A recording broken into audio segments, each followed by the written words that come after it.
Mr. Ate arrived in Nairobi in a Somali Air Force plane. He was met at the airport by the Somali ambassador, Mr. Hashi Abdullah, and Kenya's deputy head of protocol, Mr. Mboya. This agreement, once it's finally reached, certainly would seem to be tremendously successful from the point of view of your government. It removes the immediate causes of tension. Yes. It doesn't, however, seem to strike at any of the root causes. One wonders, for example, whether at the end of all this, would you expect President Nyerere to recognize General Amin?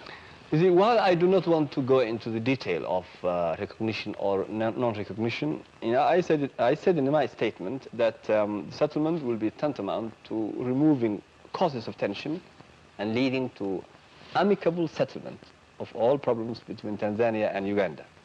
I think I would like to confine myself to that part now and hope, just to answer your question fully, that there will be a permanent solution of all their problems. Would that permanent solution still be negotiated with you sort of in the middle? And yes, we are trying to leave no stone unturned in making a permanent and firm solution of the problem.